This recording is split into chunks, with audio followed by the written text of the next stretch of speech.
नमस्कार, मैं हूं आपके साथ पूर्णिमा मिश्रा और आज वंदे भारत की शुरुआत बिना देर किए इस वक्त की एक बड़ी खबर के साथ करते हैं। और इस वक्त की सबसे बड़ी खबर, महादेव ऐप बेटिंग केस में प्रवर्तन निदेशालय की तरफ से एक बहुत बड़ा दावा किया गया है और इसमें जो नाम आया है वो आया है छत्तीसगढ़ के मुख्यमंत्री भूपेश बघेल का, जिनको 508 करोड़ दिए गए हैं। ये बड़ा दावा ईडी की तरफ से महादेव ऐप बेटिंग केस में एक तरफ जहां पर जांच चल रही है, उसी बीच में ईडी की तरफ से ये बड़ा दावा, ईडी ने दावा किया है कि महादेव ऐप बेटिंग केस में प्रमोटर्स ने भूपेश बघेल को 508 करोड़ रुपए दिए हैं। 508 करोड़ का लेन देन, 508 करोड़ भूपेश बघेल को दिए गए, ये ईडी की तरफ से बड़ा दावा किया गया है। इससे पहले आपको याद होगा छत्तीसगढ़ के सीएम भूपेश बघेल ने इस बात का दावा किया था कि चुनाव नजदीक आते आते ईडी और सीबीआई का एक्शन तेज देखने को मिलेगा। ऐसे बहुत सारे कांग्रेस के नेता हैं जो इसकी जद में आ सकते हैं। महादेव ऐप बेटिंग केस में जिसमें कई सेलिब्रिटीज के नाम सामने आए थे और इसी बीच में राजनीति से जुड़ा हुआ ये एक बड़ा नाम सामने आया है और प्रवर्तन निदेशालय की तरफ से दावा ये किया गया है कि 508 करोड़ रुपए भूपेश बघेल को दिए गए हैं। छत्तीसगढ़ के मुख्यमंत्री भूपेश बघेल को 508 करोड़ दिए गए और इसी केस में, महादेव ऐप बेटिंग केस में, ऐसे कई सेलिब्रिटीज हैं जिनको ईडी की तरफ से न सिर्फ समन दिया गया बल्कि उनको पूछताछ के लिए बुलाया गया था। और इसी बीच में जो कनेक्शंस, जो लिंक निकल कर आए, उसी में ईडी की कार्रवाई आगे बढ़ती जा रही थी और आगे कार्रवाई बढ़ते हुए अब ईडी की तरफ से एक बहुत बड़ा दावा कि जो प्रमोटर्स हैं इस ऐप के, उन्होंने भूपेश बघेल को 508 करोड़ रुपए दिए हैं। छत्तीसगढ़ के सीएम भूपेश बघेल को 508 करोड़ रुपए दिए गए। ईडी की तरफ से दावा किया गया है कि प्रमोटर्स ने भूपेश बघेल को एक बड़ी रकम 508 करोड़ रुपए दिए हैं। और इसके साथ ही ईडी ने यह भी बताया कि महादेव ऐप बेटिंग केस में इस वक्त जांच की जा रही है।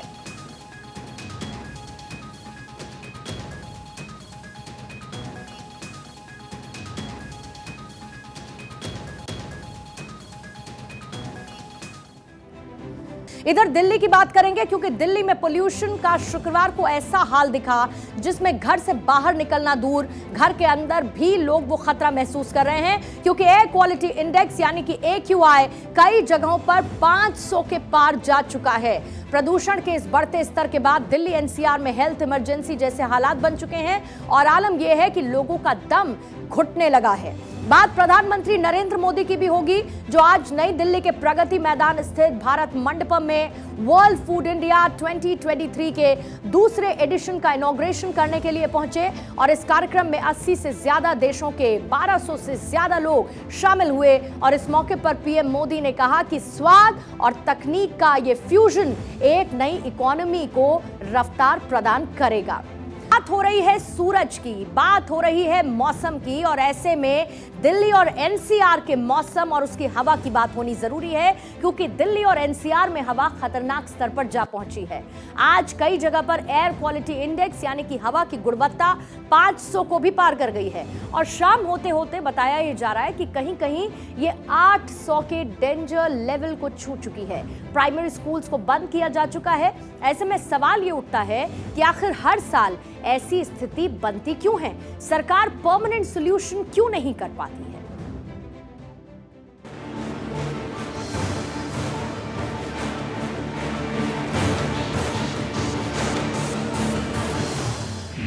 दिल्ली गैस चैम्बर, सांस लेना दूभर।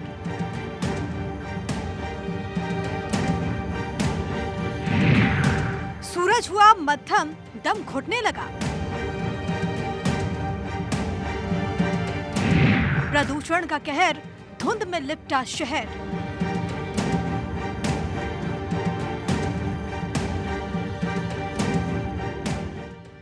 नवंबर महीने की अभी शुरुआत हुई है और दिल्ली का दम घुटना शुरू हो गया। दिल्ली NCR में दमघोटू एयर पोल्यूशन से हालात बिगड़ गए हैं। धुंध की वजह से सूरज मध्यम हो गया, सांस लेना मुश्किल हो गया। धुंध के चलते अंधेरा जैसा महसूस हो रहा है। गुरुवार को पूरे दिन आसमान में धुंध छाई रही और शुक्रवार को भी ऐसे ही हालात रहे।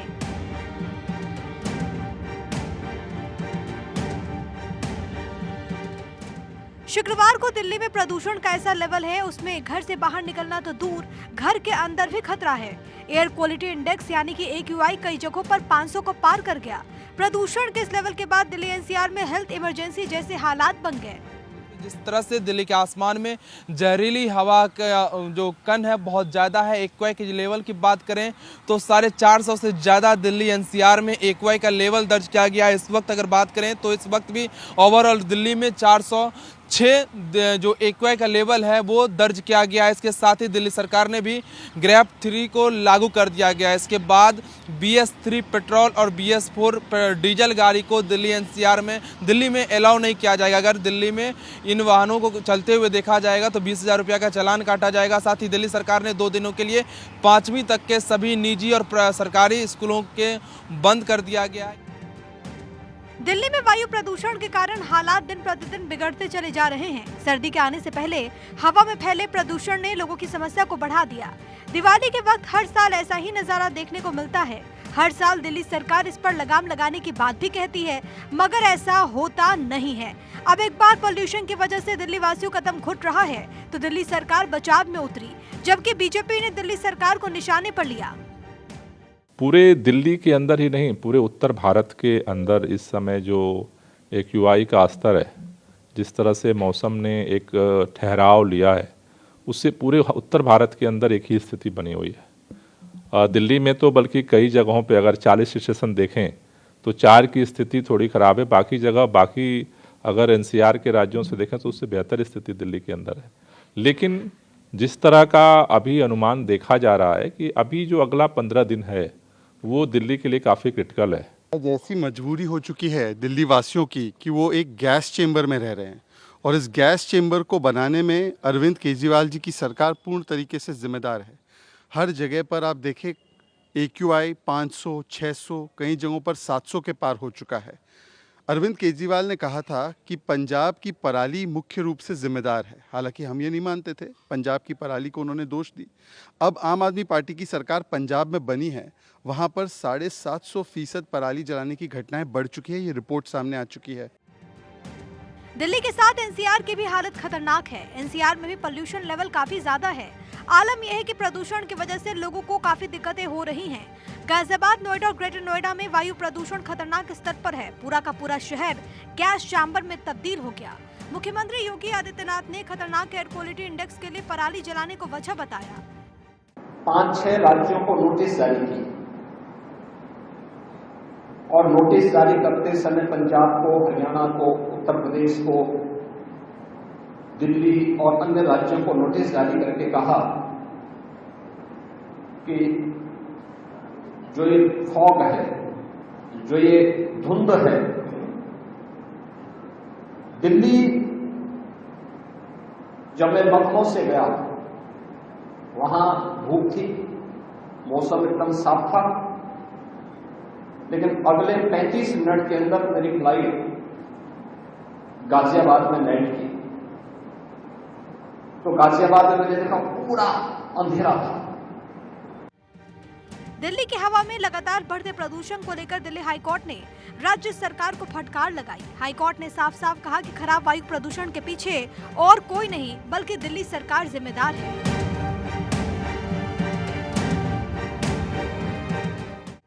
प्रदूषण जब बढ़ता है तो इस पर कंट्रोल के लिए हर साल बड़े बड़े दावे होते हैं, लेकिन साल बदलता है, मामला जस का तस दिखता है।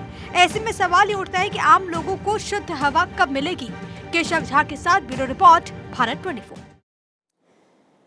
तो धुंध में लिपटा हुआ शहर नजर आ रहा है, क्योंकि दिल्ली में प्रदूषण से बचाव के लिए हालांकि अब कई सारे फैसले किए गए। राहत क्या क्या किस तरीके से लेने की कोशिश की जा रही है वो भी आप जान लीजिए, क्योंकि दिल्ली में वैक्यूम मशीन 60 की बजाय अब 12 घंटे धूल साफ करने की कोशिश करेंगी, वातावरण को क्लीन करने की कोशिश करेंगी। पॉल्यूशन हॉटस्पॉट के अलावा पूरी दिल्ली में अब मोबाइल स्मॉग गन का इस्तेमाल किया जा रहा है। जो परिवहन व्यवस्था है उसको बढ़ा दिया गया है। पब्लिक ट्रांसपोर्ट में 2400 ट्रिप बसेस की बढ़ा दी गई है। हैं ताकि लोग अपने निजी व्हीकल्स का कम इस्तेमाल करें और पब्लिक ट्रांसपोर्ट का ज्यादा इस्तेमाल करें। दिल्ली में शटल बस सर्विस को भी संचालित किया जा रहा है और मेट्रो पर ज्यादा ध्यान है क्योंकि वो ट्रांसपोर्ट पब्लिक है। 60 ट्रिप्स बढ़ा दी गई हैं मेट्रो की और दिल्ली के अंदर और बाहर से आने वाले BS3 पेट्रोल और BS4 डीजल की गाड़ियां फिलहाल के लिए बैन कर दी गई हैं। ये कुछ कदम है जो राहत के लिए उठाए जा रहे हैं, लेकिन प्रदूषण का इजाफा आखिर क्यों हो रहा है, इसके पीछे क्या वजह है, आप ये भी समझिए। सबसे पहली वजह पराली जलाने की वजह से प्रदूषण लगातार बढ़ता जा रहा है। वाहनों की ज्यादा संख्या आप सड़कों पर देखती ही हैं और वो प्रदूषण के लिए जिम्मेदार है। निर्माण कार्य, कंस्ट्रक्शन वर्क बहुत ज्यादा है दिल्ली NCR में, जिसकी वजह से पोल्यूशन का लेवल राइज हो रहा है। फैक्ट्रीज, कोयला आधारित पावर प्लांट, उससे पोल्यूशन होता है और इसके साथ साथ और भी ऐसी कई वजह है जो कि पोल्यूशन बढ़ने के लिए कंट्रीब्यूट करती हैं। और इस वक्त हवा में नमी के कारण और हवा की गति धीमी होने के कारण भी पोल्यूशन में इजाफा देखने को मिल रहा है। अगली खबर का रुख करेंगे। प्रधानमंत्री नरेंद्र मोदी आज दिल्ली में वर्ल्ड फूड इंडिया 2023 का उद्घाटन करने के लिए पहुंचे। इस मौके पर उन्होंने 1 लाख से अधिक SSG सदस्यों को लगभग 380 करोड़ रुपए की प्रारंभिक पूंजी सहायता के वितरण की प्रक्रिया शुरू की और इस कार्यक्रम में 80 से ज्यादा देशों के 1200 से ज्यादा लोग शामिल हुए। इस प्रोग्राम का मकसद भारत को दुनिया की फूड बास्केट के रूप में दिखाना है और इसमें 23 राज्य सरकारें, 18 केंद्रीय मंत्रालय और संबंधित डिपार्टमेंट हिस्सा ले रहे हैं। इस मौके पर PM मोदी ने कहा कि स्वाद और तकनीक का ये फ्यूजन एक नए भविष्य को जन्म देगा, एक नई इकोनॉमी को गति प्रदान करेगा। पिछले 9 वर्षों में हमारे कृषि निर्यात में प्रोसेस्ड फूड का हिस्सा 13 से बढ़कर 23% हो गया है। 9 सालों में प्रोसेस्ड फूड के एक्सपोर्ट में करीब करीब 150% की वृद्धि हुई है। आज हम $50,000 मिलियन से ज्यादा का एग्रो एक्सपोर्ट करके ग्लोबली 7वें नंबर पर आ गए हैं। भारत की महिलाओं में फूड प्रोसेसिंग इंडस्ट्री को लीड करने की स्वाभाविक क्षमता है।